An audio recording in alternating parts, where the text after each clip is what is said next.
Experience the wonder. You refer to the prophecy of the one who will bring balance to the Force. The excitement. You believe it's this boy? The Force is unusually strong with him. The adventure. At last, we will reveal ourselves to the Jedi. At last, we will have revenge. Oh, my. Experience Star Wars like never before. Whoa! Just hang on!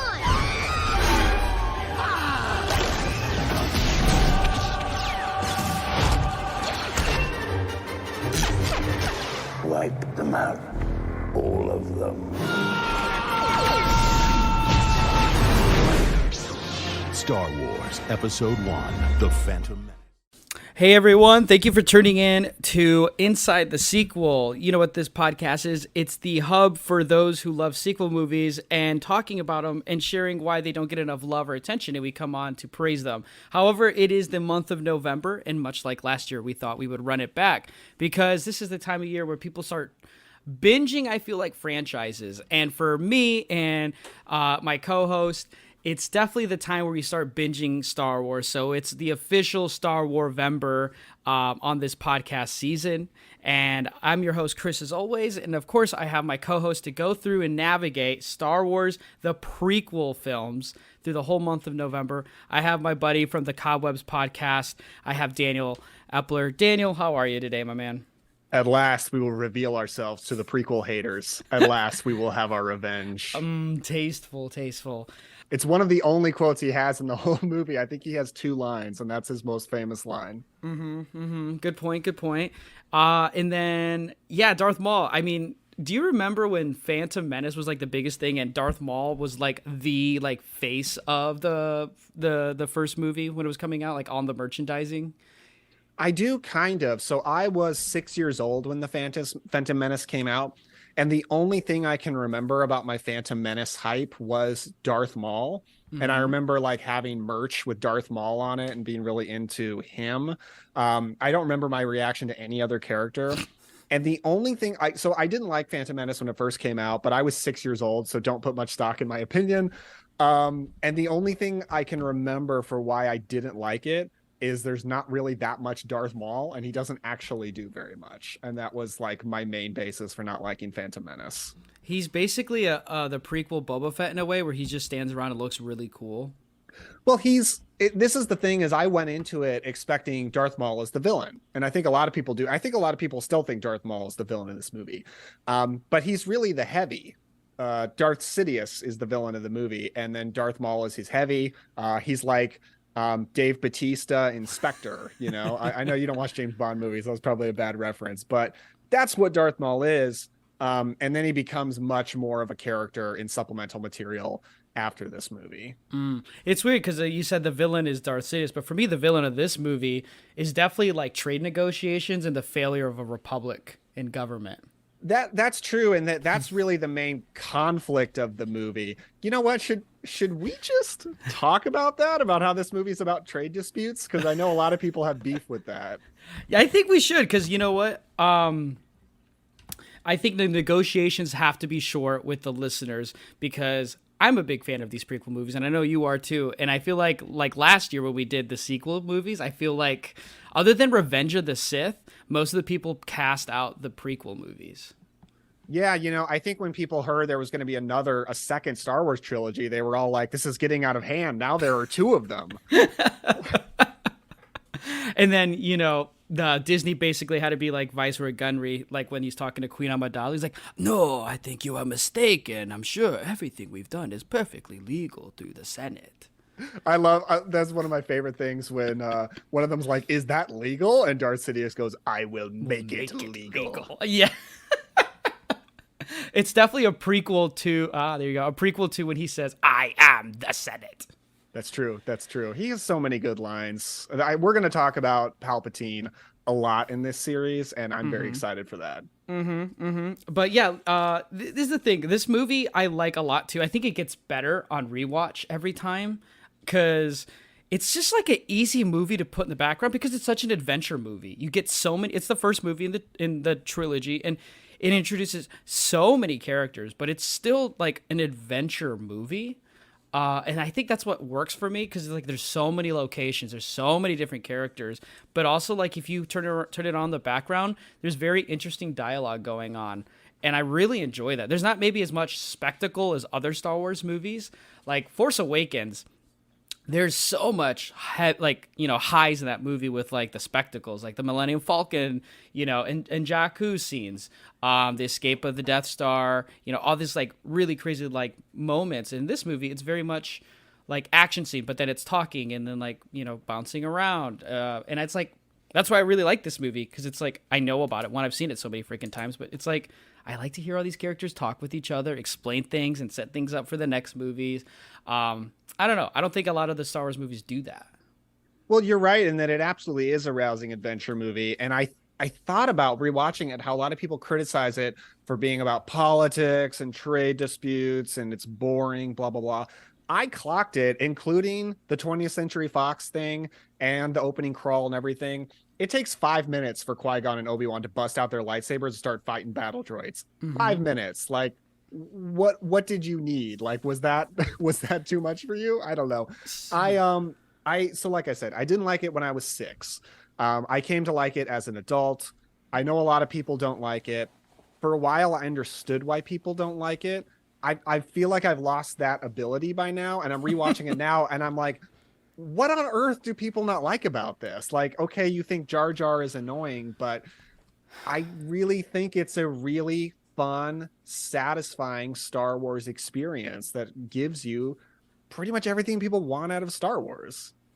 Yeah, I mean, I think more people need to be mindful of their feelings with the Star Wars movie, the patience of a Jedi in this movie, because it's like, I think it, it's funny. I watched this movie for this recording because, why not? And then I also watched half of it through a commentary that's on my Blu-ray for it. And people like the directors and the producers were talking about like the test screenings during the opening crawl and stuff. And, the studio execs were very nervous about it because there wasn't a lot of reaction to the opening crawl and a lot of like the beginning. Cause like, I guess when the first movie was coming out, and maybe people have this feeling too, and the producer said it too, Crawl is his last name. He was talking about how he already felt an expectation in the opening title crawl with these test screenings and with the pressure from studio execs, because they're like, there wasn't any cheering in the audience or clapping or anything like that until R2-D2 shows up, which is like 30 minutes into the movie. No, R2-D2 comes in pretty soon because he's on the back of Qui-Gon and Obi-Wan's ship. I think that's R2-D2. Well, when they're escaping Naboo. Yeah. And it's like 25 minutes into the movie, but it's like, I remember going to Force Awakens and all the movies, every title crawl, it's a rousing applause. It's an excitement of sorts. And it's like, I feel like this movie suffers from the way of expectation because it's episode 1 after how many years of no Star Wars. And I think people still kind of carry that chip on their shoulder with this movie. And I think it's really unwarranted because it's like, Lucas, when you talk, like you hear him on the commentary, he loves this movie. He loves talking about it. There's so much stuff that's going on in the background people had no idea about, and it's like, yeah, it's one of those movies where people just can't like not criticize it because it has episode 1 in front of it or after it. Well, I can't speak too much to people's expectations at the time because, like I said, I was 6 years old. But I would imagine that when a lot of people think I'm going to watch a prequel to the Star Wars trilogy, the only Star Wars trilogy at that time, I'm going to see Anakin become Darth Vader, and I'm going to see him and Obi-Wan fight, and I'm going to see Palpatine, or as they only knew him at the time, the Emperor, take over. And that's not what George Lucas is interested in doing right away. He's very much table setting in this movie, and he wants to do all that over the course of 3 movies. And I'll just say right now, I really like that a lot of this movie is about politics. I like the trade dispute stuff because I think it would have been the easy route for George Lucas to just have, all right, here's the Emperor. He's this big bad guy and he wants to rule the world. So he's going to get an army together and they're going to have a big Star War. But he does it in a much slower, more interesting and intelligent way. And that ultimately, what Palpatine is doing in this movie is just causing a conflict to start a war so that Naboo will need to react to it faster, then he knows the Senate will be willing to react to it. So he can cause distrust in the Supreme Chancellor and therefore move in to get nominated to be Chancellor himself. And then, as he says, I think we'll get a strong sympathy vote because it's our planet in peril. And it all happens just as he wants it to. And that's ultimately the first step that he takes towards becoming the ultimate emperor. And I like that it is a slower build, and that George Lucas doesn't blow his wad right away in one movie. Yeah, it feels like Ron DeSantis's approach to the presidential election in some way. So if you hear a trade dispute in Florida, I'm going to start looking at him. I can't really speak to that too much, but No. I do know there are some trade disputes going on.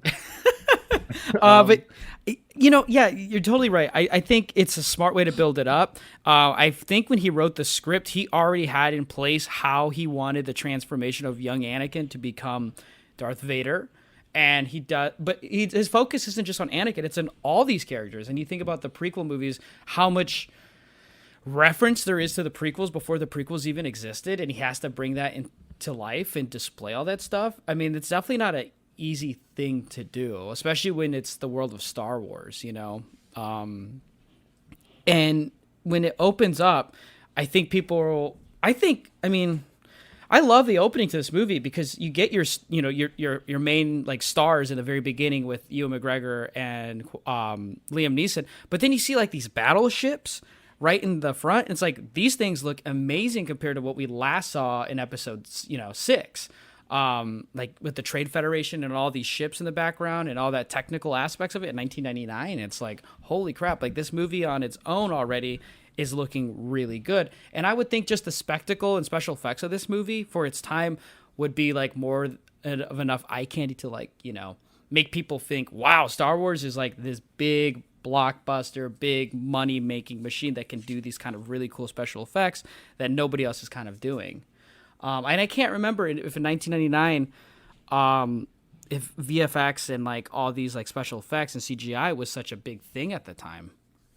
Oh man, that's one thing that I don't think everybody realizes about George Lucas. Is one of the most important things to him is to be a pioneer for special effects. And say what you will about some of the CGI in this movie, it has not all dated perfectly. Mm-hmm. It's 1999. It's extremely revolutionary what George Lucas is doing in this movie. I know the CGI on Jar Jar Binks is one of the things that has dated not great in this movie. But nothing like that had really ever been done before. It's a completely CGI motion capture character. And 1999 is really early for that. If you like Gollum and Lord of the Rings movies, if you like Thanos and the MCU, you got to throw some appreciation to George Lucas for pioneering all that kind of technology with Jar Jar. Mm-hmm. So I really like the look of this movie. Not all the CGI, again, has dated well. But right. Attack of the Clones and Revenge of the Sith will become much more green screen heavy. And Phantom Menace is much less so. Phantom Menace looks much more like the special editions of the original trilogy, and that it's a lot of real sets, it's a lot of practical stuff, but then you've got a lot of CGI creatures and stuff populating around. Mm-hmm. And that was a really good balance, I think. And we'll talk about the look of the next two movies because it's different, but this one looks really good, I think. Yeah, that's a good point. It just feels different when you're watching it too. It feels like almost like an old movie, but it is 99, so it's not, but it feels like it's part of the original trilogy, like you said. I totally agree. I've always felt like that movie on its own feels like a mixing blend of the original trilogy and like what would the prequel movies end up becoming in some ways.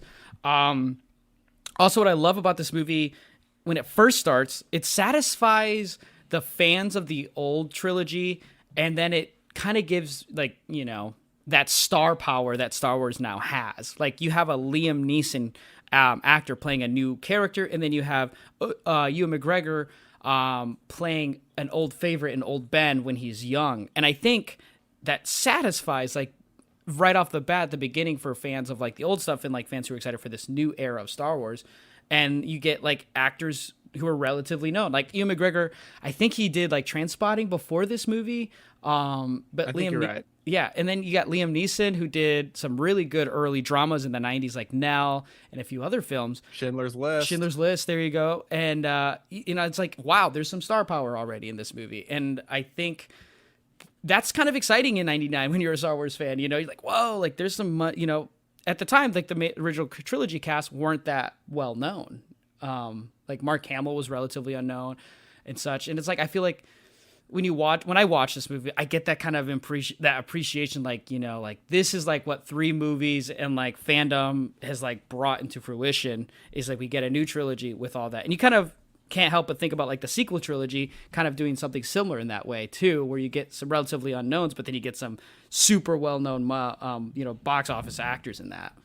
Yeah, like the very first Star Wars, they get their star power in with their old guys, with their Alec Guinness and your Peter Cushing.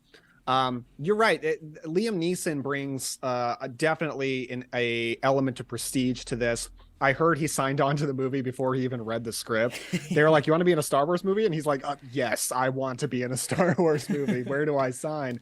And he's one of the reasons that I love this movie, and I rank this movie pretty high on my Star Wars ranking, as people will know if they listen to our 4th StarWarVember episode last year. I love Qui-Gon Jinn. I think it probably would have been, again, like the more conventional choice that George Lucas could have taken to make Qui-Gon Jinn like the older, more traditional kind of stick in the mud character, the straight man or whatever, and to make Obi-Wan the maverick or the cool guy and the badass, because Obi-Wan's the character we know. And I love that really Qui-Gon is the maverick character and Obi-Wan is like the older stick in the mud character, even though he's the Padawan. Obi-Wan is kind of a comedy relief character. He's kind of like I don't think we should be doing this like the whole time, the more traditional, let's follow the rules, which was a great idea because that way his character doesn't have to change in the next couple of movies. Like he continues to be like the old man. And Ewan McGregor, we got to pause and we got to give so much appreciation to Ewan McGregor, because Alec Guinness, we love him as Obi-Wan. He's great. But Ewan McGregor is the reason that Obi-Wan is such a special character now. And like, he's the reason that Obi-Wan is the favorite character of so many Star Wars fans. He took this character. He didn't really change the character that much. He didn't deviate big time from what Alec Guinness did. But he completely makes the character his own. And even people who hate the prequels love Ewan McGregor. Everybody loves Ewan McGregor. And we're now recording this a few months after the Obi-Wan series has ended, and it's just so special to see him back as that character. I love him so much, and this isn't the movie where he shines the most yet. He will later on much more, but still love Ewan McGregor. He's the best. Yeah, and you see those acting chops in this movie too, especially in the third act near the end of the movie with his fight with Maul, which like I think is like awesome, like non-verbal acting out of him. He has like a really good ability to like show and display emotion without saying anything. Like when they're fighting, the battle droids, which one in themselves, I remember I don't remember seeing this movie because I was a little kid too. But him like twirling his lightsaber around and having like a little smirk on his face when he's chopping down battle droids, and having those facial expressions like he's almost enjoying it in a way. I think showed like such promise with him in these movies, and like throughout the whole trilogy he's just having smirks, having little jokes, and like his face says so much, and I think that's super awesome because like he's very more expressive than I feel like Qui-Gon is very stoic, but the words he says are like very different. And I think that's a really good yin and yang between the two actors. And plus, like it automatically sets the tone of what the prequels are. It's all about Jedi, because in the original trilogy, we don't really know what Jedi are until Ben starts talking about it. And it's just like this hokey old religion, like Han Solo says, right? And in this movie, you just see like they're mowing down things, and they're the ambassadors, but it's like they're armed to the teeth. No wonder the Viceroy Gunnery is like freaking out, because it's like the Republic is setting like these, almost invincible people to come and satisfy this trade negotiation. It's just like a lot of really good storytelling without actually putting it, like subconsciously you have to start thinking about these things and you're like, wow, like that's pretty aggressive. And then you think about the movies, the approach is like, it's not going to be just spaceships and fighting. It's going to be like these guys with laser swords now, just like all involved in the stories. And I think that's really cool. Yeah, and I love that Anakin uses the term laser sword in this because people threw a fit, and when Last Jedi came out, that Mark Hamill said laser sword, and it's like, he's not the first one to say that. It's been in the franchise before. Yeah, even people who don't like the prequels, you've got to admit how much we have come to love about Star Wars comes from the prequels. Yes. They bring almost just as much new stuff to the table as the original trilogy does, which is so bold. Like, this is so not a nostalgia lap of a trilogy. Like, it builds so much new stuff. And you're right, in the original trilogy, we don't really know that much about the Jedi because there's no structure for the Jedi. Luke is just kind of figuring out as he goes with a little bit of guidance from Obi-Wan and Yoda along the way. But this is where there's actual structure of what the Jedi are. And we get to see so much more of them. So yeah, the prequels bring so much to the table that all of us love. You got to appreciate that. Also, I would say this movie contends very well with like the original trilogy in terms of merchandising. Because when you talk about Star Wars, you can't stop talking about the merchandise. I remember this movie plastered everywhere. You see like those like little cups from the movie theaters with like their heads on there. You had like coin banks of like the three Jedi or the Sith and the Jedi fighting. You put coins in there. They start like moving around and fighting. The action figures were super cool.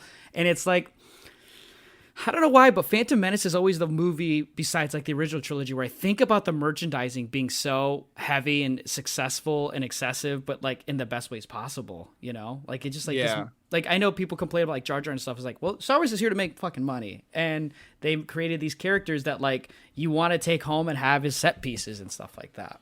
So you would have been 3 years old when this movie came out. Do you remember when you first saw it? Did your parents take you to the theater that early, or did you catch it at home? So the story my mom and dad, I was telling Charlie as we were watching it, the story my mom and dad always say when I talk about Star Wars is like, I'll always remember you being a little 3-year-old kid, crying and crying, because we went to a theater that was inside a mall. To go see it, and my dad was like, you kept crying and crying because you wanted to see the Star Wars movie, and you wouldn't shut up, and then when we finally sit down to watch the movie, as soon as the crawl goes, you fall asleep. You were like, trade negotiations, I'm out. Right. And then, you know, I had the VHS and I watched it so much as a kid. It's one of the movies where I always reenacted scenes with my brother with our toy lightsabers. They weren't the real fancy ones yet where like you push the button, they light up, you know? They were just like the ones you just, like, people can't see, but you like swing it and then like the blade comes out when you push the button. And we would have those, and they had little hilts that you could put on your belt too. They were really good. And we would just reenact the scenes. And that's why I love Phantom Menace, because there's like a lot of lightsaber scenes in this movie, and they're just mowing down like droids.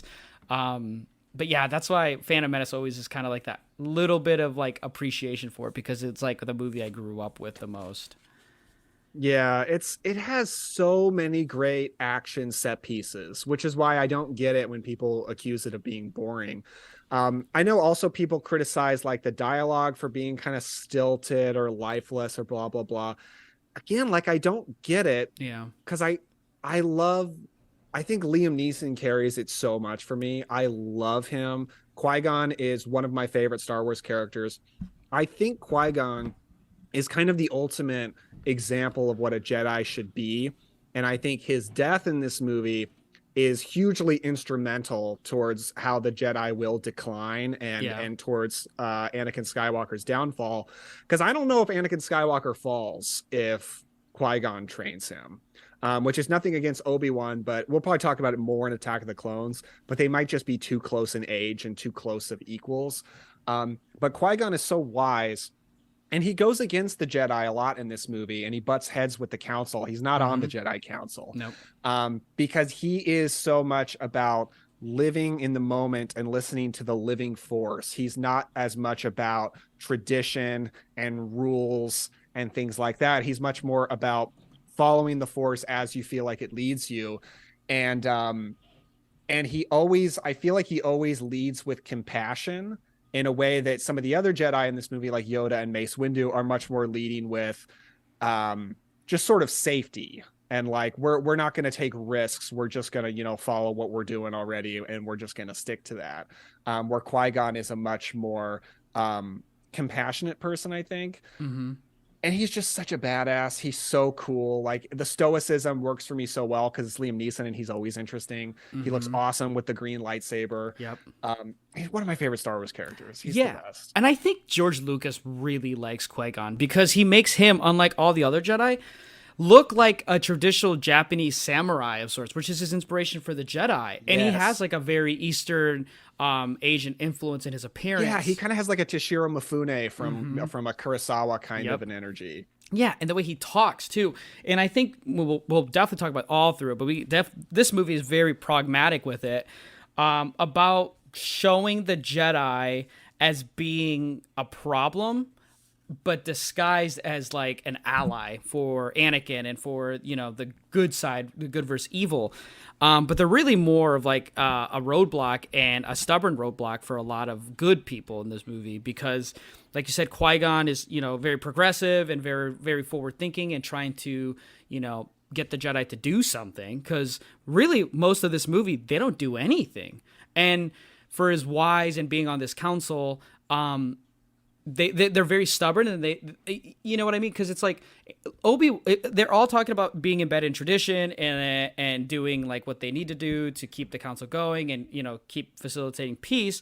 But it's like, if you want to be traditional, there's no one more traditional than Qui-Gon, because he's believing in a prophecy that these Jedi masters aren't really believing in and taking serious, because they're constantly doubting him, with Anakin being the chosen one. But it's like, this is like your prophecy for your whole order. Wouldn't you be excited? It kind of gives, and I know people talk about like Space Jesus and like the religious allegories of Phantom Menace, and Anakin in general, but it's like the Pharisees denying Jesus the Messiah, which, you know, whatever. But if you know, you want to, you know, whatever, bring like religion into it, it's like, it's very, very eerily similar in that approach. And it's what I think Qui-Gon stands out so much as well, is because of that being, it feels like he's calling out the Jedi, being like, you fucking idiots. Like, you know, we finally have it in front of us and you're not going to believe it. And that's why he's just like so cunning and smart, because I love when he's in the council where he's like, I'm going to just take him as my Padawan then. Obi-Wan's ready. Fuck you guys. Like, I have like my loopholes. He's like that employee that like isn't the boss, but like everyone listens to him like he's the boss, and like if you threaten to fire him, he's like, all right, well, I'm just gonna quit that, and you know, and all these other things. And it's like, damn, I can't really like get rid of him, because it feels like they don't want him around, because I think he was offered a Jedi Council position, he refused, which, you know, kudos to him there, because I feel like Qui-Gon knows the Jedi's place isn't just sitting in a chamber pondering the whole time. The job of the Jedi is to be out in the natural world and solving problems. Yeah. And I think it's significant that we learn in Attack of the Clones that his master was Dooku before he left the Jedi Order. It kind of tells me that Qui-Gon wasn't really instilled with a reverence and respect for the Jedi Council, because Dooku didn't have it. And he doesn't take them that seriously, because when the Jedi Council tells him no about training Anakin, there's no hesitation. He's just like, well, okay, I'll just do it myself. Right. That's fine. There's this, I'm sorry to already invoke supplemental material of Star Wars, but there's a book called Master and Apprentice, which is about Qui-Gon and Obi-Wan before this movie. And it's still in canon because it only came out a few years ago. It's not Legends. And it gets into how Qui-Gon is like a scholar of Jedi history, and he's more reverential of the more the old mystical side of the Jedi, more than like the sort of bureaucratic side of the Jedi, where the Jedi is at this point. And he's very into ancient prophecies, whereas a lot of other Jedi aren't. They don't care about that as much, but he really cares about the prophecies, which is why he definitely seems to care a lot more about the Chosen One prophecy than Mace or Yoda do. And again, if we're talking about supplementals, I mean, him and Dooku's was like really into holocrons and the Jedi Temple and like the archives and studying that stuff, which obviously laments itself to Qui-Gon. And, you know, you talk about Obi-Wan and Anakin, and maybe Anakin not turning if Qui-Gon is around. I mean, the relationship between Obi-Wan and Anakin in the first movie, it doesn't seem like Obi-Wan even likes Anakin, because he even says, why do I feel like we're bringing on another useless life form? Yeah, referring to the Jar Jar, of course. Yeah, and it's like, You know, like, and even then, like, they don't see, and it seems like Obi-Wan only wants to train Anakin because it was Qui-Gon's dying wish, not because he wanted to, but it's because Qui-Gon asked him to. And even throughout that, you know, like at the end when he's like, so what's going to become of me? He's like, you will be a Jedi, I promise. But it's like, here's my master. And he's not like, you know, seeming very optimistic. He's just saying, I'm going to train you. It's like all it is, you know? And the relationship obviously gets better as time goes on, but there's still that Phantom Menace Obi-Wan throughout the trilogy of like, until the third movie, I would say, this little hesitation, this little bit of like, I'm here because I made a promise, not because I want to be here. Right. And I think that's really, right. And I think that's good on Lucas for displaying that, because old Ben kind of displayed that in the original trilogy, the way he talks to Darth Vader in some ways. He talks to him in like a very cocky and very like, you know, my job is done and I failed my job kind of way. And it's not like this whole Revenge of the Sith type of emotion, you know, with that they had with each other. I think Lucas, I really think Lucas loves Qui-Gon as a character. I think there's like so much in this. He's not, I mean, he is the main character, I would say. He's like in almost every important scene. And even when we talk about his death, it's you know, when I'm watching this movie, sometimes the whole movie doesn't show like he's going to die. You know, it doesn't show any of that. You just know based on the fact that he's not in the original trilogy in any way. But when he does die, it really sucks. You know, like the tragic scenes. But it's hinting at it near the end every time Darth Maul's around, which I think Lucas does a really good job of making the bad guys feel very much a visible threat. When I'm listening to the commentary, there's random scenes throughout the movie where the heroes are doing the stuff, but then it cuts to Sidious and Maul, or Viceroy and Maul or Sidious, and then it's like, you know, when they warn him not to respond to any transmissions, and you get that random scene with a transmission, Obi-Wan says, don't reply to it. It's a trip. Don't send any transmissions. And then it cuts to another scene. Lucas said it's because you always want the, what does he write down? You always want to keep the threat alive, and you want to have the scenes of the villains to let the audience know that the villains are always approaching. They're always on the shoulders of the heroes, the impending doom. And I love that so much, because this movie, I feel like, has it the most from from most of the trilogy. I think Revenge of the Sith maybe does with Grievous, because you have a lot of bad guys in that movie. But in this movie, I think does it the best, where they're just cordially together, the villains scheming and talking. Yeah, I would like to officially subtitle this StarWarVember podcast series the George Lucas Knows What He's Doing podcast. Because he does.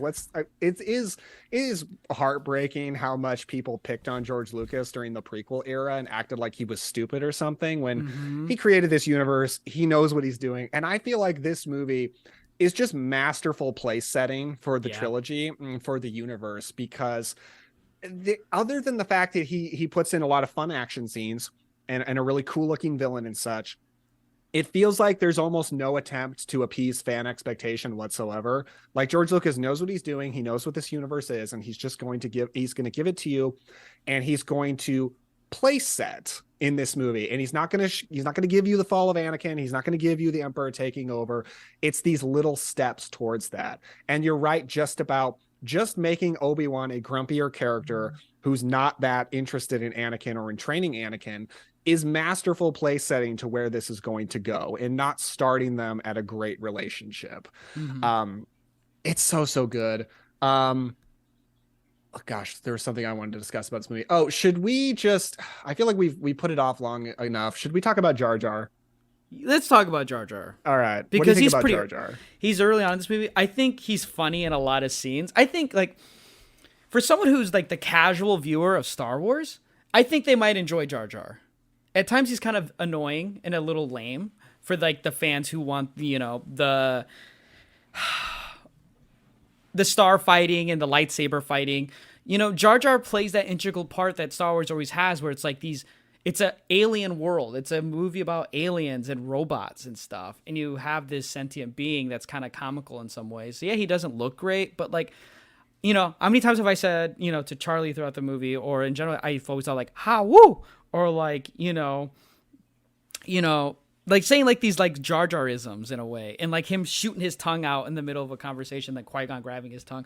It's fun. It's for kids. It's for people who like don't know all about the lore and everything. But he also, for me, why I like Jar Jar is he represents the Gungans and what the Gungans mean when this, like, you know, this world between humans and aliens and the balance between the two and the kind of like stereotyping and obviously racism between the humanoids and alien creatures and culture. And I don't think Jar Jar represents it super well, but it's still a representation that I think is important. And I think Phantom Menace does the best with it, with the Gungans. Yeah, Jar Jar does not bother me. I wouldn't say I like love Jar Jar, but I'm not bothered by him and I'm not annoyed by him. And I recognize he is not there for me. Right. He's there for kids in the audience. And it is clear that George Lucas put some things in the prequel trilogy that are more for kids. Yeah. And a lot of people were mad about that and called it stupid or whatever. But again, George Lucas knows what he's doing. People who were kids in the prequel era fucking love the prequels now. Like, they love them. So the man knows what he's doing. But also, I like how the other characters interact with Jar Jar, particularly Qui-Gon, because Qui-Gon is a little bit snarky towards him sometimes. Like, the ability to speak does not make you intelligent. But I also think Jar Jar goes towards what I was talking about, and that Qui-Gon always leads with compassion. Just the fact that Qui-Gon keeps Jar Jar around tells me how compassionate he is, because Jar Jar is kind of annoying. I doubt Qui-Gon loves having Jar Jar around. Right. But when the Gungans ban Jar Jar, Qui-Gon's like, all right, you know what? You're going to come with us. We're going to take you on this adventure with us. And that's just something that I love about him. Yeah. So Jar Jar goes towards building up his character for me. Yeah, it's basically Obi-Wan puts this band together, essentially. And also, like, Jar Jar is part of that ensemble of the C-3POs and R2-D2s, you know? Like, they help the Skywalkers, you know? Like, his relationship with Padme and Anakin is definitely there. Like, go, Annie, you know, and stuff like that. And, like, it's a kid in this scary circumstance without his mother and not having any friends except Watto, who's also his slave owner. You know what I mean? It's like, he kind of satisfies the character development for the other more important characters. And also, he's, like, very instrumental in the later prequel movies about, you know, giving emergency power to Palpatine, too. So he's a cunning politician. Yeah. Well, you know, or a not cunning politician. Not cunning. No, not cunning. Yeah. I mean, a Gungan becomes a politician. I didn't see any representation of the Senate in the first movie with him. You know, he gets that, you know, status. That's kind of cool. True. But yeah, I like Jar Jar. I think he's always. I like the one thing about Star Wars I love are the aliens of these movies. Like the fact that I know what banthas are and dewbacks and, you know, all these fucking other insane side background character aliens is like just a part of Star Wars for me and a lot of people. And Jar Jar is just another one of them. Plus, like, he also enhances like the tension between Sebulba and Annie, and it's like Sebulba's fucking cool, and then you get to leave, you know. And it's like I love Watto. When he goes like Jupalanoia, you know, and he's like, he sounds like a pre-Seth Rogen in a way. And he's just like talking with Qui-Gon. I think also it goes back to the character of Qui-Gon where he's like, maybe I don't enjoy this species, but it's still a living species. And I took a vow to protect them in a way and like defend them. And, you know, again, that heightens more the love for Qui-Gon. But even the way he talks to Watto, he could probably easily slice Watto and just like take the stuff because it's fucking Mos Eisley. You know, there's people in containers just blasting people, but he doesn't. He works with them. He finds a way to adapt to their culture and and play their game in a way. And yeah, it's fun watching a Jedi Master with no resources because he's like, all right, we'll give you credits. And they're saying like, credits aren't any good out here. Like, I need actual physical money. And it's fun watching him have to be resourceful. Yeah. Yeah, I think, and that's a part of this movie that you know, like, how do you make the invincible hero more weak, I guess, you know what I mean? Because in this world, I mean, who's going to touch the Jedi, really? I mean, they're fighting battle droids, you know, at least with stormtroopers, they can move and, you know, navigate better, but like battle droids are just, they're fodder, they're bantha fodder, you know, they just slice and dice them. Also, the special, the special effects artists and what they did with the battle droids, I think is really cool. They had a bunch, like a lot of those were like built up. Not all of them were CGI. They actually had like stand-in models. Oh, sweet. And they puppeted them a little bit, but also they had pre-sliced up battle droids for scenes. So like they'd have like a huge like trunk of like sliced in this way to adapt to the scene. So they would throw them in during the shot. So when like they sliced it and their bodies fell out, they're like, throw it. Like there's a lot of like labor of love in this movie, because it's like no one's gonna really care how a battle droid sliced up in the background, but the fact that they had pre-cut based on like what kind of swinging motion in certain scenes are shows like this movie had a lot of like a lot of like people like working on it to like satisfy this, you know, this belief of this world of like how things would be done and how things become what the scenes end up being, you know what I mean? Yeah. You know, something I love about the battle droids is it's always fun to watch Star Wars prequels and see how they enhance moments that you know will come after the moments we've already seen. And everything that Disney Plus has done so far has been prequels of some kind, because they haven't made anything post sequel era. But I love that when I watch A New Hope now, and the guy at the cantina says, leave your droids out, we don't want their kind in here. I'm like, oh, that's because of all the battle droids during the Clone Wars, and they're like, we're sick of droids, we don't want them anymore. I think that's kind of cool. Yeah, I agree too. Also, this movie also goes into the whole thing with Disney and Star Wars is like everything takes place on Tatooine or Jakku or some sort of desert planet. This movie does offer a lot of new planets, which I like, but it does go back to the most nostalgic planet, which is Tatooine, which I have no problem with, because that's where he meets Anakin. Yeah, this movie feels like it's broken down to 3 different acts. Like the first act is going to be everything up until when they realize they're in Tatooine and Mos Eisley, and they're going to need to find a way to get a hyperdrive. That's like at the first act. The second act is everything there up until they leave Naboo, and then the third act is on Coruscant back to Naboo, and that's the movie. And it's like when you're thinking about like an adventure movie, the blueprint is very, very good there for this movie. And I love the second act the most in this movie because I love the pod racing. I love the characters in Tatooine. I love seeing Darth Maul fight, you know, Obi-Wan or Qui-Gon. And I love when they first get to Coruscant, you know, like just like bam, bam, bam segments. And then we're into the third act of the movie.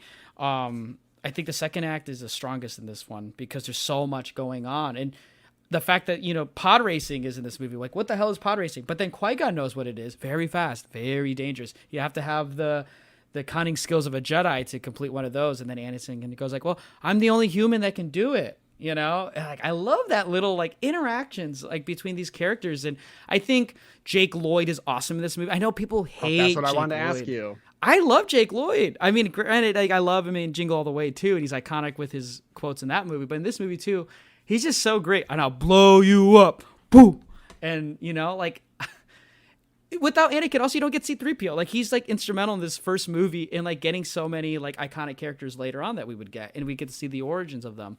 I don't know. I really like Jake Lloyd as Anakin. I know people don't, but I really like it. I do too. I think people's problem with him has nothing to do with him. It's all just about, I don't want to see Darth Vader be a child. But I think starting off with Anakin Skywalker being a child well serves 2 functions. One, it's like the ultimate way to get us to sympathize with him right away so that his fall is more tragic. And starting off with him as a kid, well, really, people should, you know, just sympathize with him immediately because he's a 10-year-old. And it seems like for some people that had the opposite effect. And people are just like, he's just some dumb, annoying kid. But it serves another function in that it really well establishes how important his relationship is with his mother, which is hugely instrumental to his eventual fall. And Jake Lloyd and the actress who plays Shmi are so great together, I think. And yeah, Jake Lloyd, like he's a 10-year-old. So people like make fun of him for like the yippee. And I'm like, he's 10 years old, guys. Like 10-year-olds are not that brilliant. They're not that charismatic. They're 10-year-olds. And I also just want to say, people say that Jake Lloyd has turned into an asshole a lot because he has had a lot of problems in his life, and he quit acting not long after this movie because of how terribly he was bullied over this movie, which is horribly, horribly sad. And I wish I could say Star Wars fans have gotten over bullying real people over these movies. They haven't. Still waiting on that day. But also, it's not that he's become an asshole. He is legitimately mentally ill. I saw that he was diagnosed with paranoid schizophrenia. So let's just be respectful to Jake Lloyd, especially for that as well. Yeah. And I think same thing Last Jedi does for the world of Star Wars that I think people maybe don't have like the sensitive bone for is it shows that this world of aliens and such, slavery is still a thing. Like they talk about like, I can't believe there's slavery still in the galaxy with the Republic, and like the Republic doesn't exist here. And it's like, that's really sad and scary that it's like, in Last Jedi, we know that the corporate greed and the richest people in the galaxy are profiting off the deaths and lives of people, and blurs the lines of this good versus evil. And in this movie too, it's not the Sith that are enslaving people. The Republic isn't enslaving people. It's just, a wasteland of a lawless land where, anything goes. Anyone can lose their life in a minute. And then here's a kid and his mom trying to survive off of that as being slaves.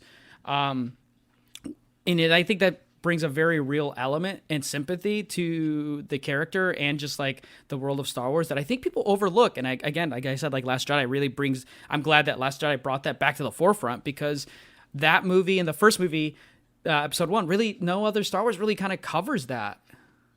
Definitely. Yeah. I love that moment, especially for Padme, when she says like, I didn't think slavery existed in the Republic. Mm-hmm. And then she says, and Anakin's mom says, Republic doesn't exist out here, because you need to you need to place things in knowing that the Republic is not perfect, and the Republic is good. It's better than the Empire, but it's failing a lot of people. And that's one reason that Palpatine is able to move in. He's able to exploit those failings and keep increasing his power so that he can quote unquote fix them. Mm-hmm. And you get they're not part of Jabba's hut, I guess. They're about his sister's Jabba's hut. or Jabba's, like, I guess. I'm very confused on the ownership of Tatooine with the hut, because there's 3 different ones. There's like, there's Jabba, and there's the woman, the female hut, and then there's the other boy one that we saw in the Book of Boba Fett. But she was mentioned as being, she's the owner of Shmi and Anakin, and Watto is kind of like the overseer of some sort. In that way, I'm very confused by the dynamics of that, but I thought that little like breadcrumb that we eventually see in Book of Boba Fett is in the first movie as well. With that, that's little a good point. I like seeing little breadcrumbs. Like I noticed there's a statue in Anakin and Shmi's place that looks like Maz Kanata. Yeah. And also Anakin has this one kid friend who calls something totally wizard. Mm-hmm. And the Mandalorian later calls something wizard in the Book of Boba Fett. I love that. Yeah. No, I mean, the Book of Boba Fett's one of my favorite pieces of literature, actually. So it's my favorite book of the Bible, at least. I mean, yeah, it has to be easily. I can't believe people don't open up a book anymore. It's about Boba Fett, for crying out loud. Dude, you want to talk about the pod race? Yeah, man. Oh my God. I love the pod racing. It's always one of my favorite things in Star Wars, period. It's iconic with the quotes, but just like the act of pod racing is insanely cool. But when I was watching it on my Blu-ray, I have the complete saga. It's not the one with like the desert of Tatooine and Anakin. It's like the blue one with Vader on it. And there is not an option for the theatrical or special edition. It's just the special edition. And I always watch the VHS of Phantom Menace and then the DVD. But when I watch this, there are so many added in scenes in the pod racing, more than any other part of the movie. It's all in the pod racing. Like there's introductions to the different pod racers. That's very long. The sequences with Jabba are very long, and they're out of place because there's a lot of heavy CGI in those scenes. And I'm not one to see like, oh my gosh, like this is driving me nuts. It's kind of cool and interesting to see what Lucas wanted to put in the movie, and then he ends up deciding this is like important enough to put in the actual runtime for the movie. That's how I feel with Star Wars. I know with like the despecialized and all these other things like is a thing, and I totally get it. I'm not criticizing people who like those, but like for me, it doesn't bother me as much. But with the pod racing, I totally noticed there's a lot of edited scenes and interactions with Anakin and the pod racers in this movie. At least in the edition I watched. That's cool because I mean, I'm sure I haven't seen the theatrical edition since I saw it in theaters. I think since then I've only ever seen the special edition. The only changes I knew of is they made Yoda totally CGI like he is in the next 2 movies. He was originally a puppet in the theatrical. And I think, am I right about this? Did they remove Yaddle in the special edition? there is no Yaddle in the special edition. Which sucks because Yaddle is now in Tales of the Jedi and she's awesome. So that sucks that they took her out. Yeah, she's only a background character in the Jedi Council scene when Obi-Wan and Qui-Gon are first there. She's a background character. Okay, good. Like just for like one little entirely. It's like one little part.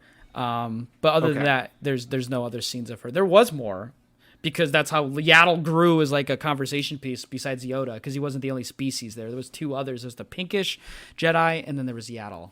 Mm-hmm. Yeah, and now we have Grogu. The family is growing. There you go. You know, we'll get into the Yoda thing later, but let's talk about pod racing, because it's like, you know, in the scene of the pod racing, like when Anakin is building his pod racer, and the kids are all coming out and making fun of him while he's completing his stuff. Like it's working. Oh, love that. Yeah, I do too. And like Shmi's just like the disappointed but like proud mom. Like, oh man, my kid might die, but I'm so happy he's doing things for himself. Kind of look. And it's right before Qui-Gon and her kind of like have this very intimate, like just have sex already kind of moment together. But the kids that are out there that are like the baby Greedo and stuff, you know, and laughing at him, basically. Let's go play ball. Well, one of the girls in that scene is actually George Lucas's daughter, I found out. Oh, and I thought that's great. really cool. And it's like, when you listen to the commentary, you know, you get to find out little things like that. And it makes you appreciate these prequel movies more, because I feel like Lucas is just injecting himself into these movies in so many different types of ways. Absolutely. It's a beautiful thing. And I love that pod race. So much fun. Such a great set piece. I noted in a episode of Cobwebs I did a long time ago talking about Elvis movies. The pod race looks like the race scene in Viva Las Vegas with Elvis. And Viva Las Vegas is a popular movie with people of George Lucas's generation, so it would not surprise me if he's kind of templating it a little bit. And American Graffiti with the playing the chicken with the cars as well too, and you get all these different pods too. Well, there you go. Yeah, and that's just George Lucas to George Lucas right there. Yeah, it's super fun. The idea of pod racing is great. Doesn't come from the originals at all. Totally new idea. Like I said, this movie is full of new ideas. And it really, really sells how dangerous pod racing is. It feels extremely dangerous because Anakin is the only one who even finishes the race. Everyone else crashes and burns in the whole thing. I love the scenes of like zoom-ins of these pod racers right before they die, like that little guy who like gets pushed by Sebulba and then he looks ahead and there's like a little rock and he just goes and then just crashes into it. Yeah, there's little great moments of comedy peppered throughout, which is great. Yeah, my favorite one being when they pass by a couple of Jawas and they just yell, "Oh, because Jawas are one of my favorite aliens in Star Wars. They're my minions. I don't like the minions, but if I'm talking about short little creatures that speak gibberish, Jawas all the way. I love them. Yeah, I love it. And it shows you how gross and horrible Sebulba is.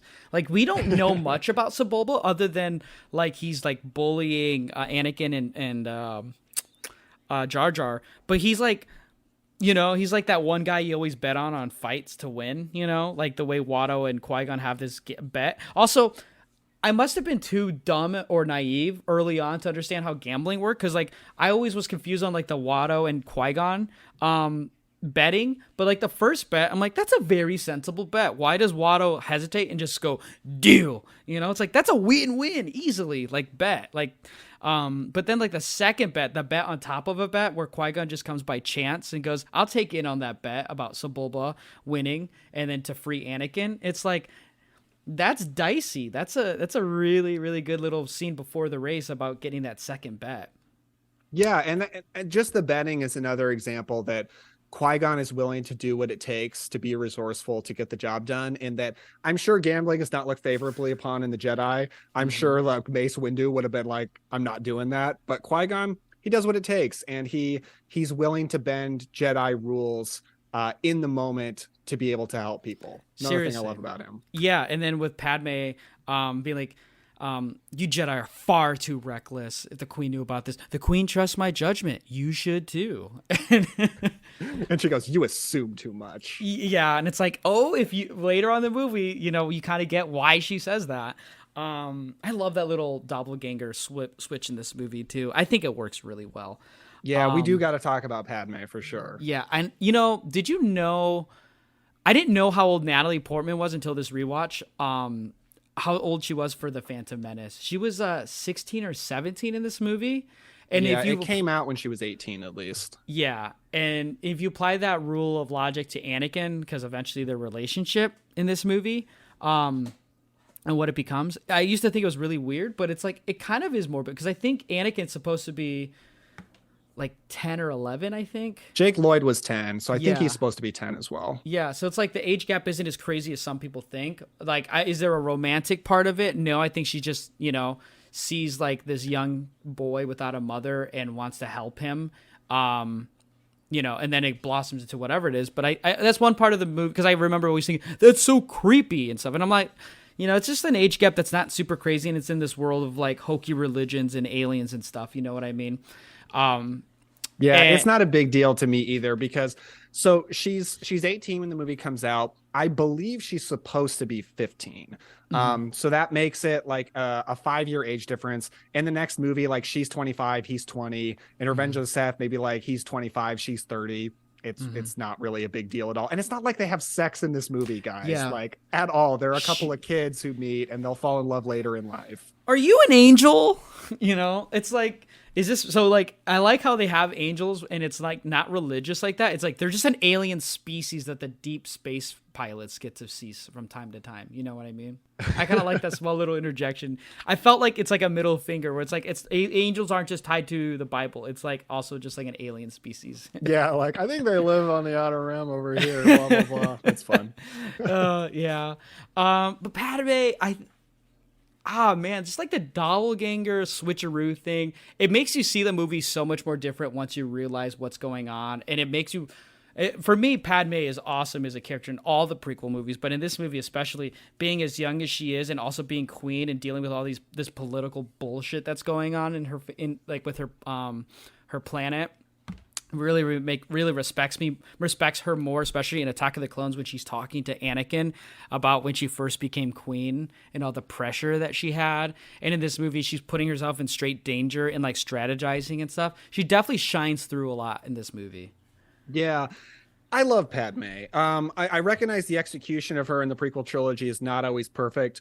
I would say, like, if I had my biggest criticism of the prequel trilogy, I think it has a real problem with female characters. Because the only female characters it really has are Anakin's mom and Anakin's love interest. Yeah. This is the best movie for female characters of the prequels. They get worse as we go. And I don't think that's just like a political correctness representation problem. I think it's an actual problem, because the later TV shows show what great female character potential there was in this timeline, with when you get like Ahsoka and Asajj Ventress and a lot of other female characters that are expanded. They show how much potential was there that George Lucas didn't utilize in favor of just a bunch of dudes. So that's a little bit of a bummer. But I do love Padme, and I find she's a character I'm weirdly emotional about, because if she's ever referenced in later Star Wars stuff, it always makes me emotional. Like, it often brings a tear to my eye, particularly in the Obi-Wan show. Kind of spoilers in the last episode, when Obi-Wan tells Leia all the quality she has from her mother. I was like, oh my God, tears. I don't know. I'm not entirely sure why, but it may just be because her life was so tragic. Because this trilogy is a tragedy for Anakin. It's a tragedy for the galaxy. It's really a tragedy for Padme, because she had so much potential as this amazing woman, and her life just became so sad by the end. Yeah, no kidding. And like her whole life was probably, I mean, it's just conflict the entire time from an emotional and physical standpoint, and political standpoint too. Yeah, when you talk about that part in Kenobi, it's really great, because eventually what Carrie Fisher does with Leia, and then you see the way Padme is in the first movie, I think especially, it's very 1-to-1, because Leia is such a badass with a blaster and can negotiate well, but as a politician, but also can be a warrior and fight and defend for herself. Padme does the same thing. She's leading all these soldiers and these officers and strategizing and all these other things, and it's like very 1-to-1. Like, it's like, I think, like, if Padme could see what, Leia would become, she'd be very proud and be like, I taught her well. But it's like they never met each other. Not until like they were just, newborns. And I think that's like a really good point that I don't know if Lucas meant to or not, but it's like when I see Padme, I kind of see like Leia also in a way, because they're very similar. Like hairstyles are very extravagant and unique, and then also the way that they fight and they stand up for themselves is really awesome too, amongst all these other like, you know, bozos with blasters. Yeah, and that was very intentional from George Lucas. He talked about how he wanted to cast somebody who reminded him of Carrie Fisher, of Leia, and he went with Natalie Portman, which was a great idea because she went on to become one of the biggest stars in Hollywood. Seriously, no kidding there. I was just thinking about that too. It's like, I don't know if and she was already doing big stuff before Star Wars too. At least Leon the Professional, that's like the one thing I can think of. I thought she was in a show too. I might be wrong. She probably was. Oh, and she was in Michael Mann's Heat, of course. Heat, yeah, without Pacino. Shout out Matt Bledsoe. Yeah, Matt Bledsoe. When you mentioned Michael Mann. He's just a Michael boy. You know, you can't say he's a Michael man. He's a Michael boy. Let's see. Other things about Padme I think is really cool. The way she interacts with Shmi, I always like those scenes when I watch this movie, because I think she gets some things from Shmi when Anakin is a boy, like when he leaves Tatooine, and then like when they get, especially in Attack of the Clones too. And it's like, no wonder, you know, Anakin feels very like the way he does. He doesn't have his mom anymore. She's like, when he sees where his mom's like, but Padme's kind of there as like a warm comfort that understands why he is the way he is, because like no one else can like understand him.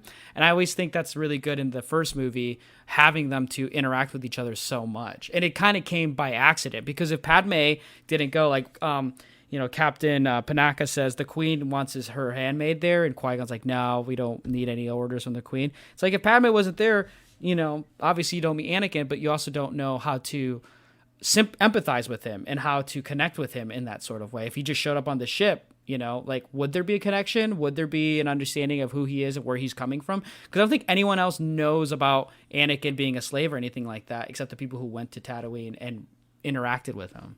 Yeah, totally agree. Very well said. Also, shout out Keira Knightley as Padme's doppelganger. Yeah, I love.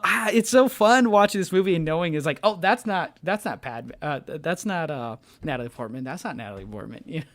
But with the makeup, and they're very similar looking women, it's very easy to be tricked by it, even when you know the twist. Let's see, and then after they leave, I mean, God, when they introduce Darth Maul, when he fucking fights Qui-Gon in the desert. Oh, baby. He's got his space motorcycle. He's got his hood up, just looking the baddest of the bad. Mm-hmm. So good. That's such a great introduction to like how Darth Maul is as a villain, like how the way he fights. Because all you see him is standing cool, saying a few cool lines, but then when you see him in action, he obviously delivers it well. The actor who plays him, Park, what's his first name? Ray Park. Awesome actor in this movie with Darth Maul. It's insane. Yeah, man. And I love that there's no attempt to do Darth Vader again. George Lucas is not going for like another version of Darth Vader, because that was already successful. Completely different kind of character. Basically a devil ninja. I mean, he looks like the devil and he moves like a ninja. And it is so freaking cool. And it starts the tradition of different kinds of lightsabers. Double-ended lightsaber was a brilliant idea. So good. Yeah, because the only thing we got was a green lightsaber. That was the big thing in the original trilogy, was just a different colored lightsaber besides red and blue.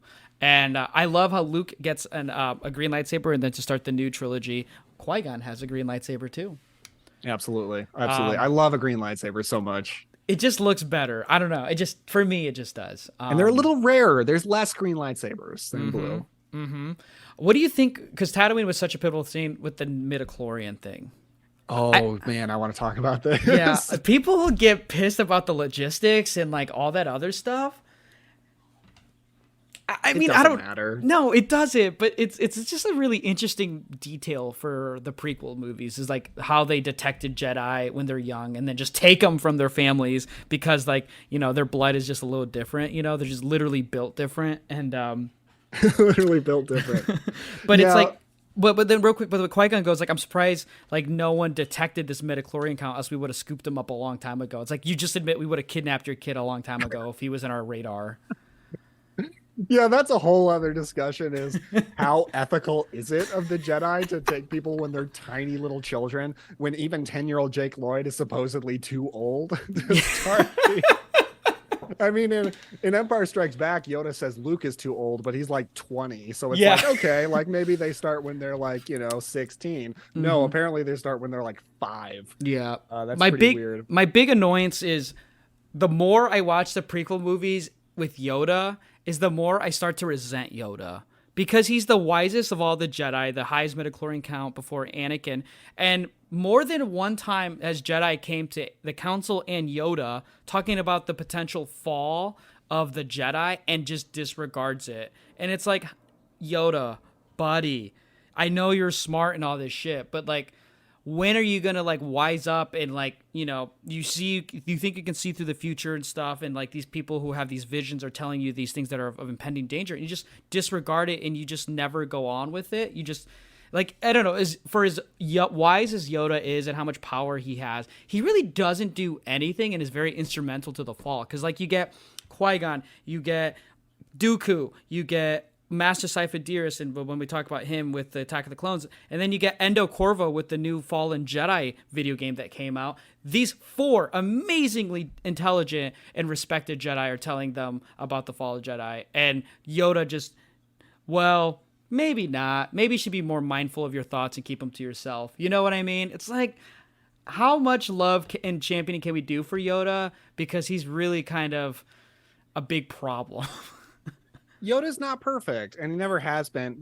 Real quick, I do want to address the midichlorians. The midichlorians are my parents' biggest problem with the prequels. They always talk about how stupid the midichlorians are.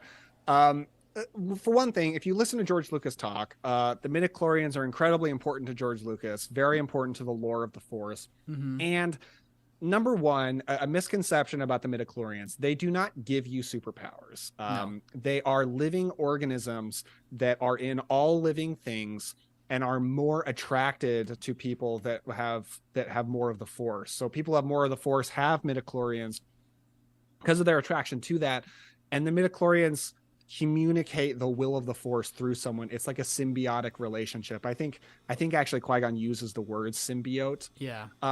Is that weird? Yes. Is Star Wars weird? Hell yes. Star Wars is a weird thing. In fact, I've heard about how George Lucas had a vision of not a mystical vision, but a business vision or a creative of a third Star Wars trilogy, instead of like what we got of a third Star Wars trilogy, of actually about the microscopic organisms inside of the blood, which is not a great idea. And it's a good thing that never came to fruition, I think.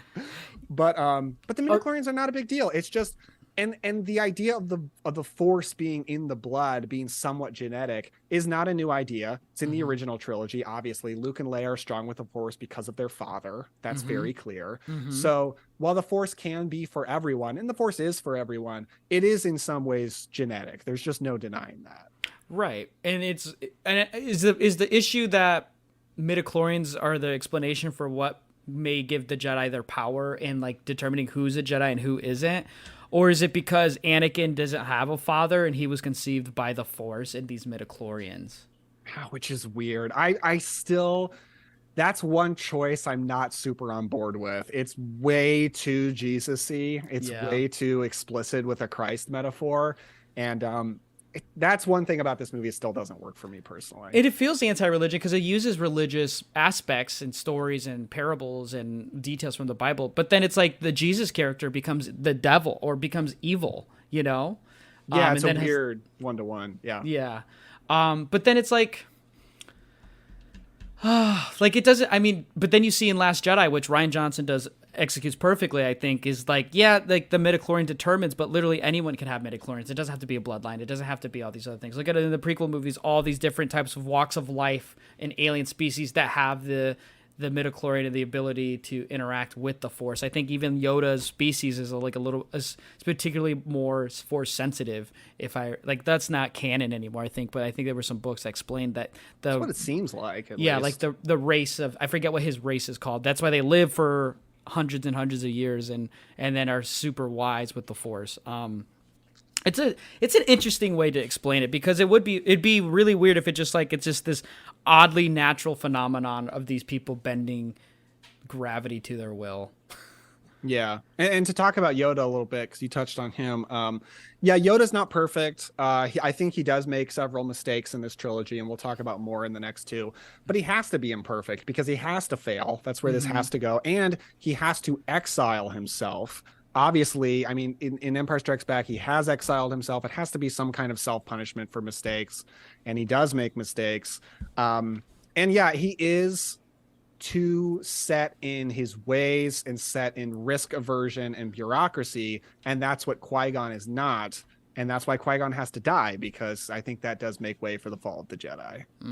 Good point. And it does, I guess, make episode 7 so much better, because he tells Luke those texts, important wisdom there was, but, you know, not really big page turners. It's finally Yoda taking his turn away from the way he used to be in the prequel movies, you know? Yeah. And so I guess that makes that feel a lot better. But it's like my fucking brother in Christ, not, you know, because we're talking about Space Jesus. It's like your own Padawan was telling you that the fall of the Jedi is looming. It's like, come on. Hey, speaking of Yoda real quick, do you think it's a canon issue that that Obi-Wan is Qui-Gon's Padawan when in Empire Strikes Back he references that Yoda taught him? I always thought that Yoda taught Qui-Gon after Dooku, you know, peaced out. But that in Empire Strikes Back, Obi-Wan says that Yoda taught him. So is it a problem that he's Qui-Gon's Padawan? I think maybe because Qui-Gon didn't exist up until that point in Lucas's mind.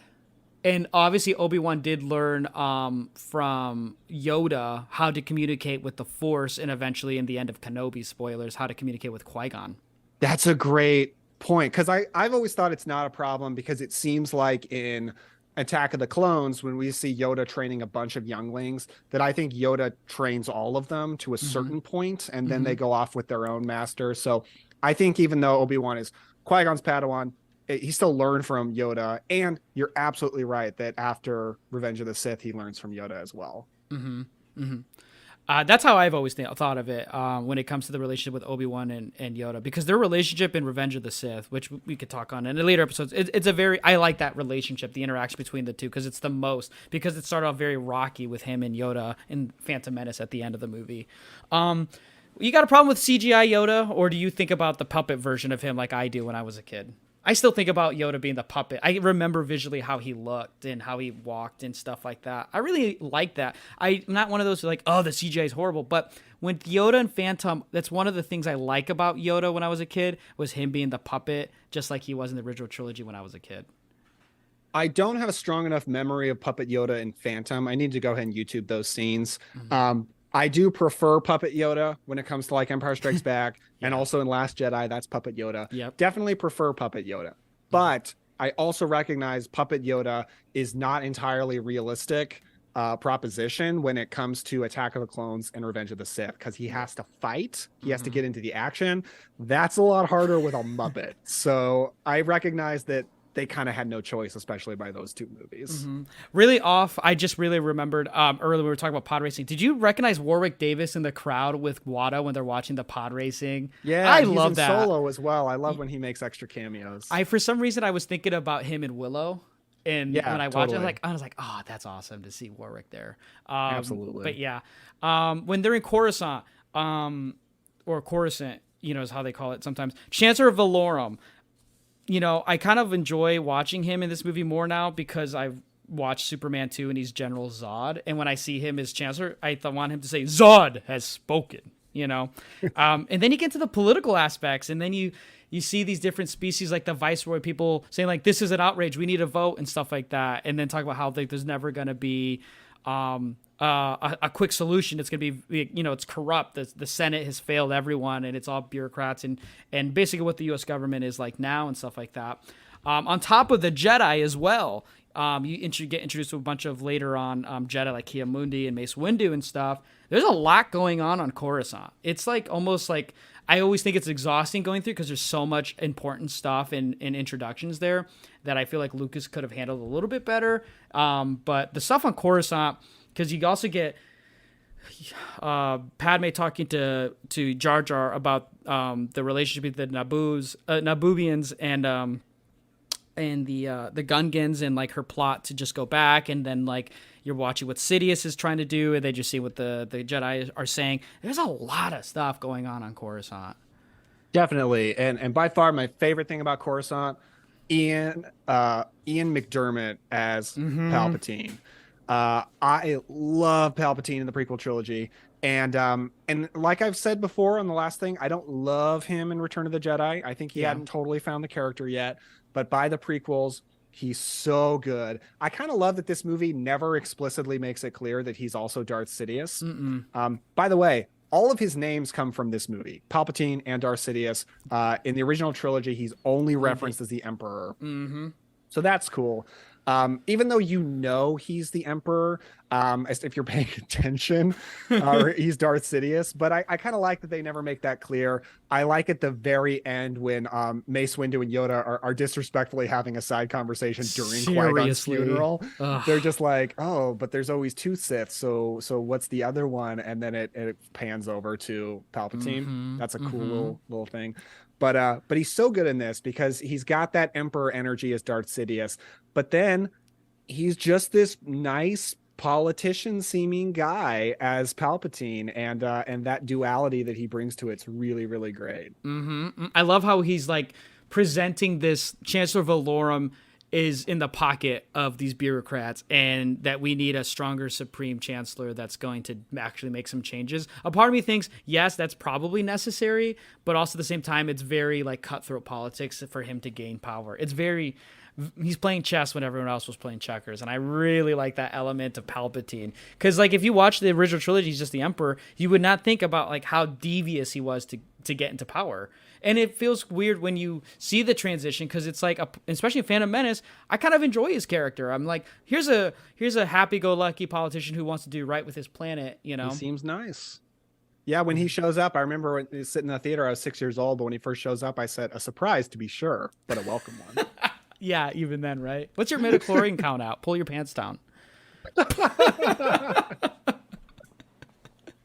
One thing I love about the Phantom Menace is that I can put on my resume, languages I speak. I put Huttonese because I can speak all the Tatooine language. It's called Huttonese. So I always go on my interviews go like, Chupaladoya! You always say, like Han Mabubi.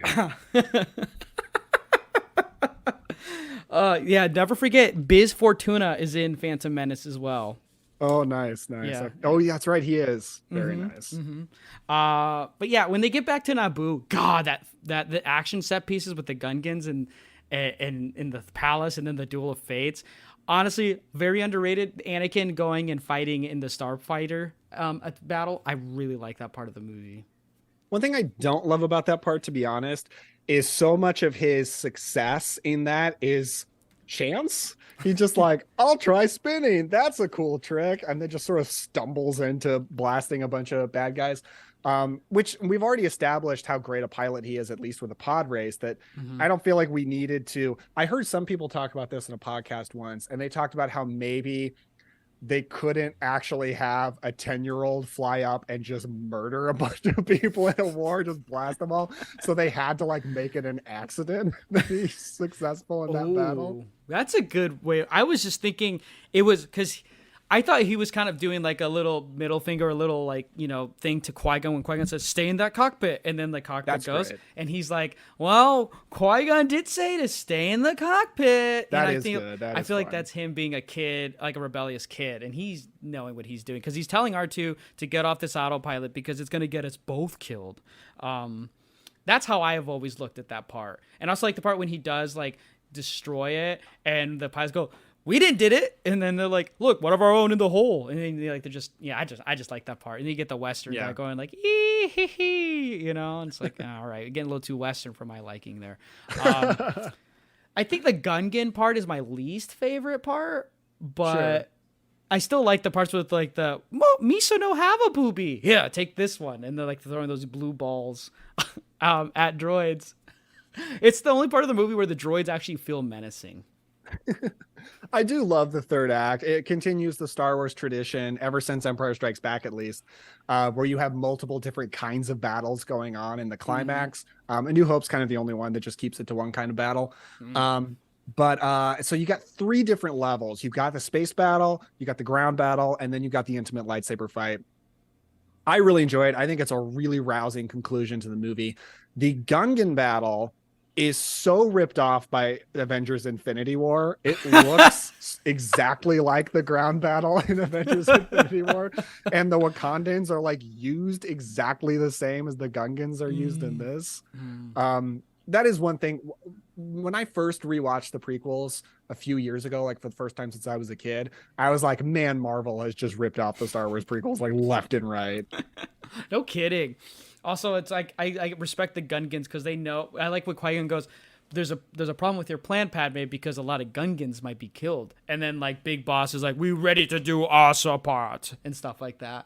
And it's like, it's again Qui-Gon looking out for, you know, the more, I guess, weak of the species, or the ones who are gonna die more. The less powerful. The less powerful, yeah. And I like that little tiny little part.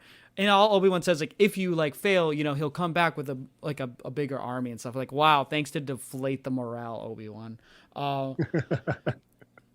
But I like the parts where I think there's a lot of really good editing in that third act with the parts with Padme, like saying like, Captain, we don't have time for this. And then just cuts to a part blasting and then it transitions to another part, or it's like the cut in editing parts between the lightsaber fights with Darth Maul. It feels like there's always something going on and it's high anxiety, and I love that. It's like you just get really enthralled in it. My God, the introduction to Darth Maul with the double blade lightsaber, I think that was my first time I was like, wow, I need to get me one of those, you know? Like, God, that was so freaking cool with the hood down. And then they pull out their elegant weapons for a more civilized time, you know? The music hits perfect with the lightsabers coming out. Yeah. It is an unforgettable Star Wars image, up there with the very best when the music is ramping up and he drops the hood and he busts out the saber.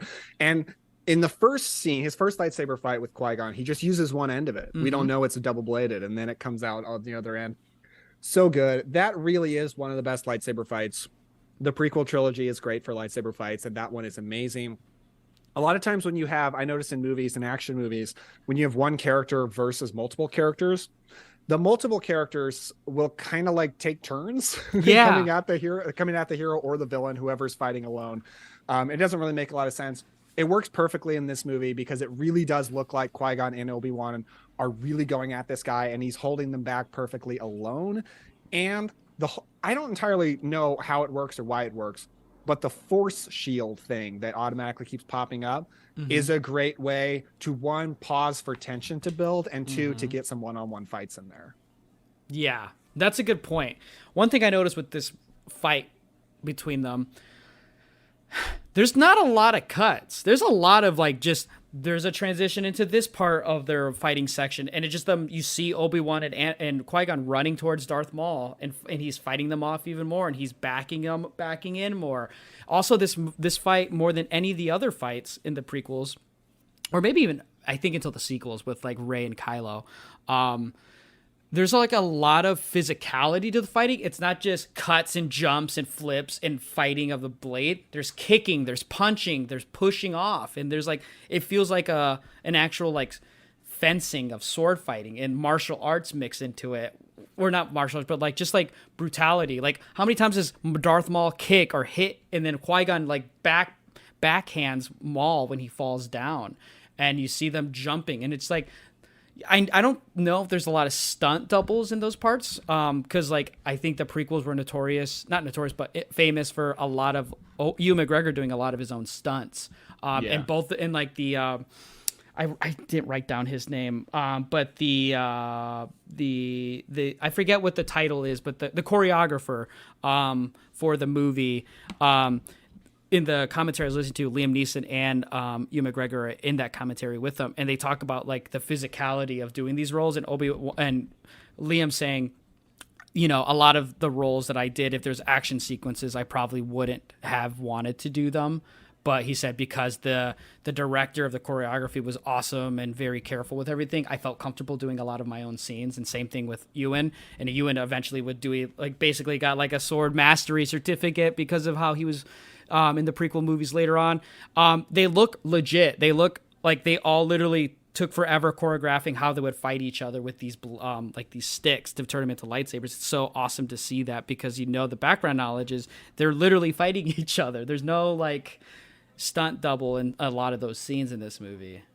Yeah, I love that knowledge you brought to it, because I was thinking watching it, if there's much stunt doubling in this fight, I can't see it. Like I can't tell whatsoever. Because there are, like you said, a lot of wide shots where it's very clear it's those actors fighting.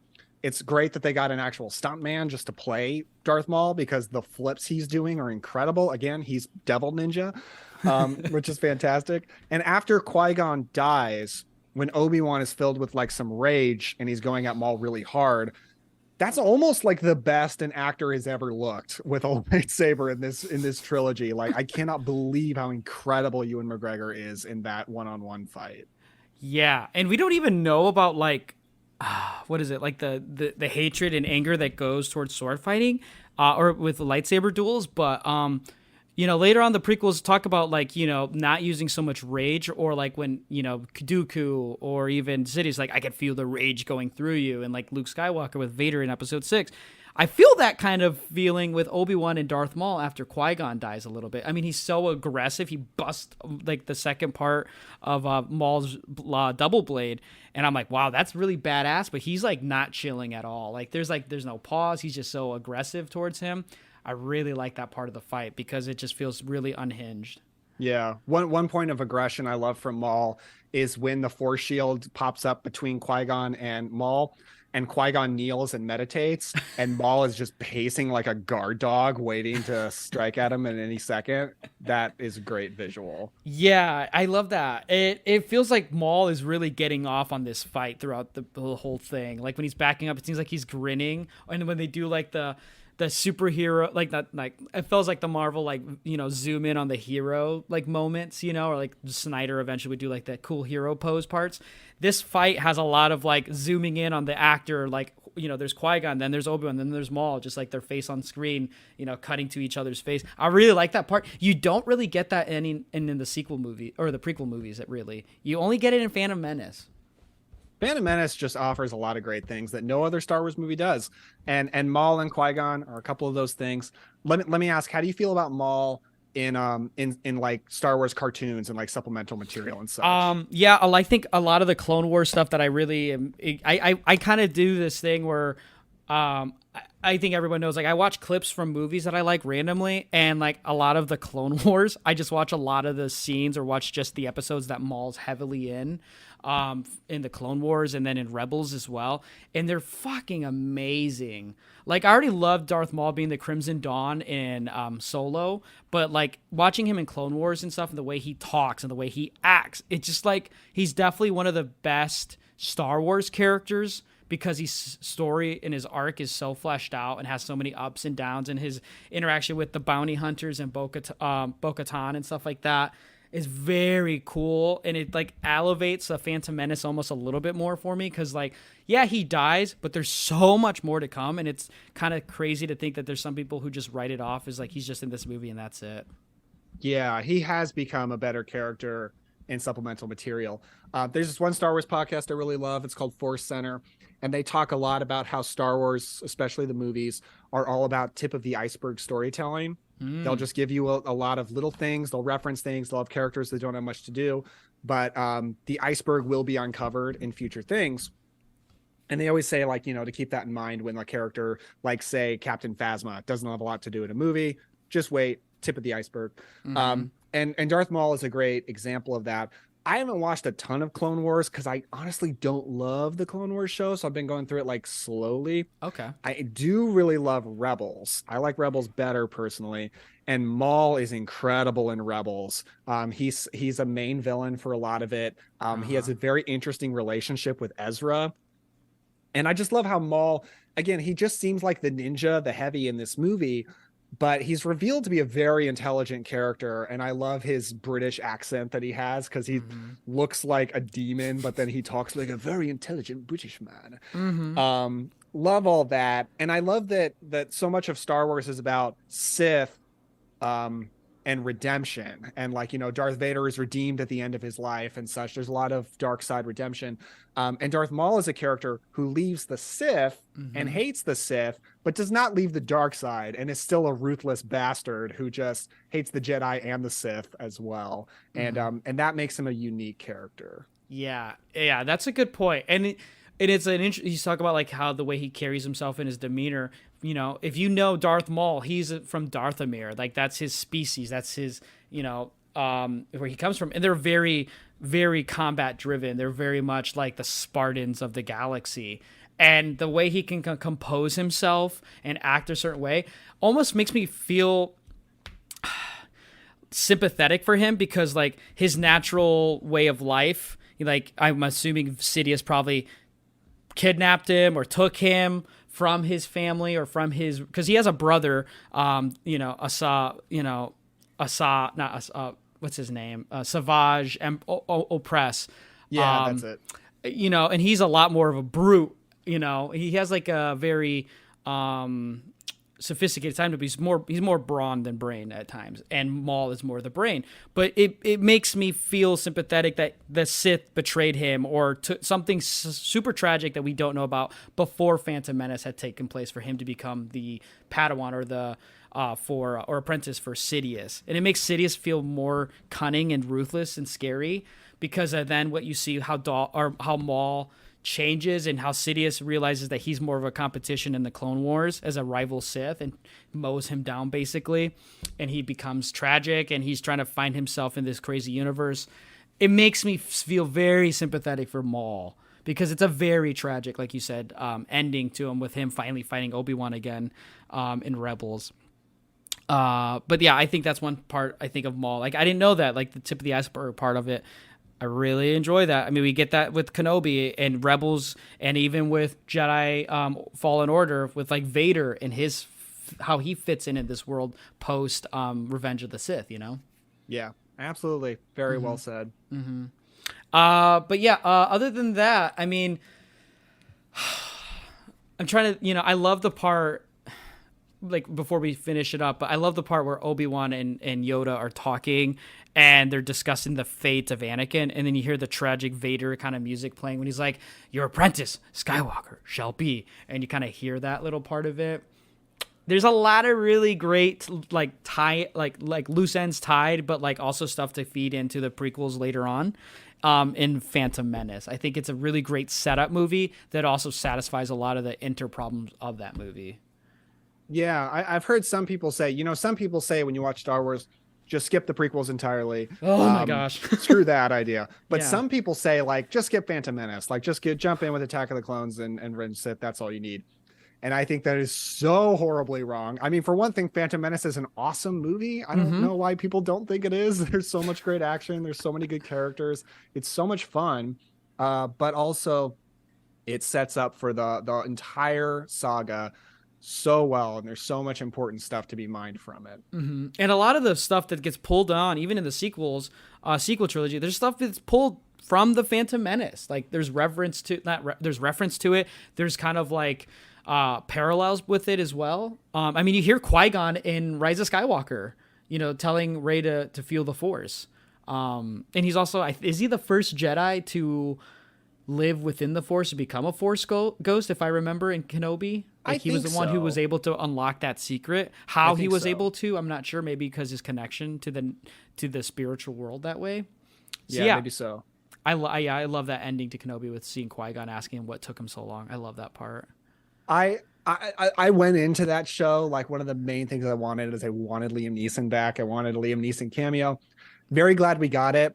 I admit I've only watched the final episode once, so I've already started rewatching Obi-Wan recently, trying to come to terms with some things. But when he turns around and just says, "Well, it took you long enough," I was like, "Ooh, I think I wanted something a little bit more, I don't know, mythic or cool than just, well, it took you long enough." I don't know, like the little comedy beat didn't totally sit well with me, but I might just need to live with it longer. That's the Marvelification of Star Wars in some ways. Guys, guess who's right behind us? Well, to be honest, and that's another thing I realized when I was rewatching the prequels, the Marvel humor it's really the Star Wars humor. Like they really just lifted it from Star Wars. I was especially thinking about that during the first act of Revenge of the Sith when Obi-Wan and Anakin are bantering back and forth. I was like, well, this is what all of Marvel is pretty much.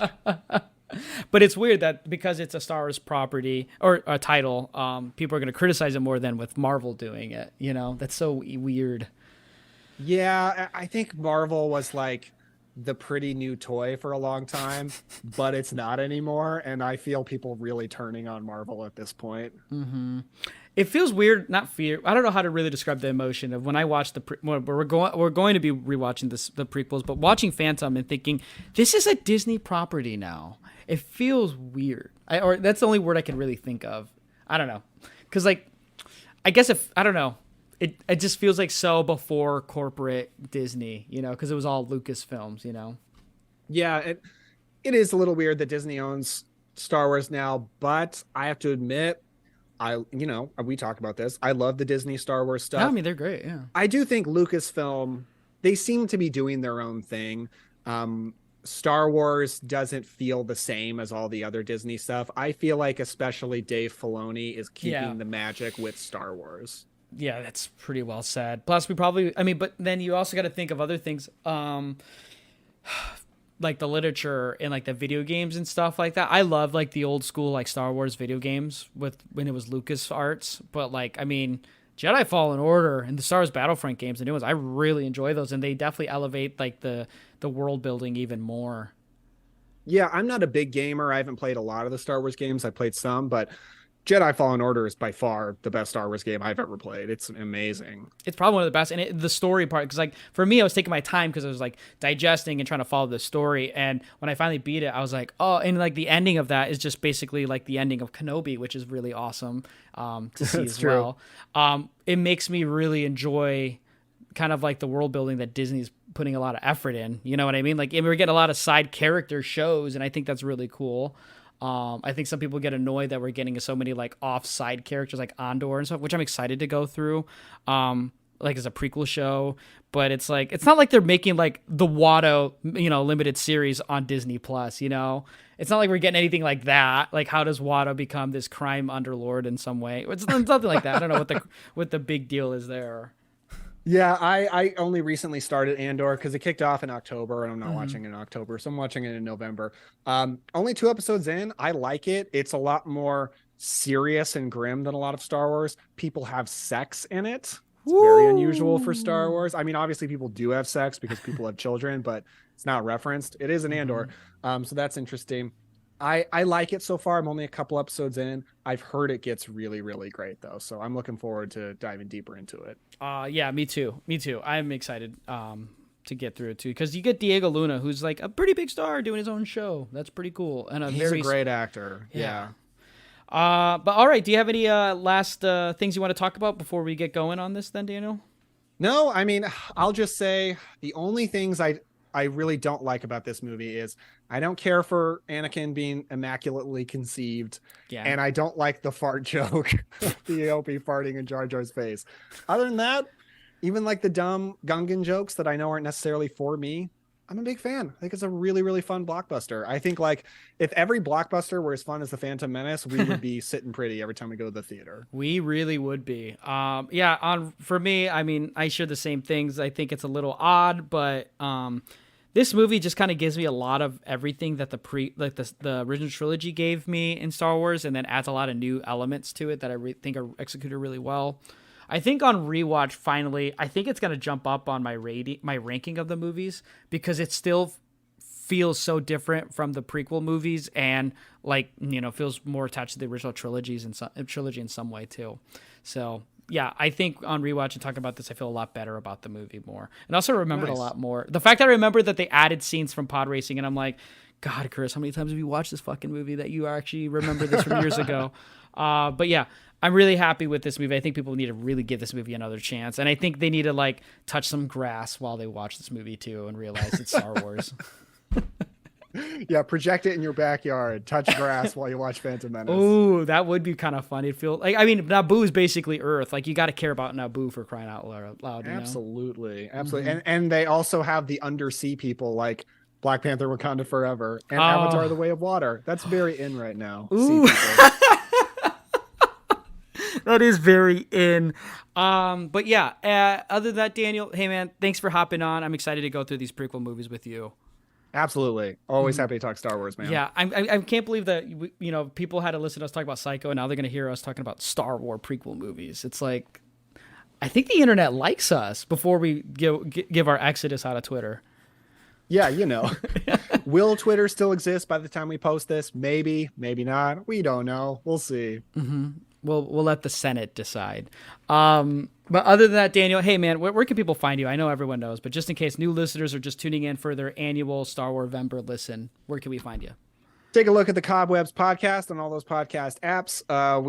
We will be posting episodes every Tuesday in November, the last 3 Tuesdays at least. We took a little bit of a break after the spooky season. Find us on Twitter and Instagram at CobwebsPod. Yes, definitely check that stuff out too. And it's a really good podcast. There's some great stuff there. If you want to follow our StarWarVember stuff, we're going to be posting episodes on Fridays to kind of give you something to watch over the weekend after you listen to us talk about it. And then we're going to be coming back next Friday to talk about all through November, StarWarVember. Don't forget to hashtag it, where we're going to talk about Christopher Lee and the Attack of the Clones, which I'm very excited to. A very Cobwebs-like episode.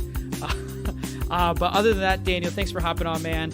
And for those who are listening, don't forget to follow Inside the Sequel on Twitter at SequelPod. Email the show at sequelpod@gmail.com. Follow me at Hertastic_Chris on Twitter as well. But other than that, if you aren't watching The Phantom Menace, do you really care about Star Wars? Other than that, may the Force be with you.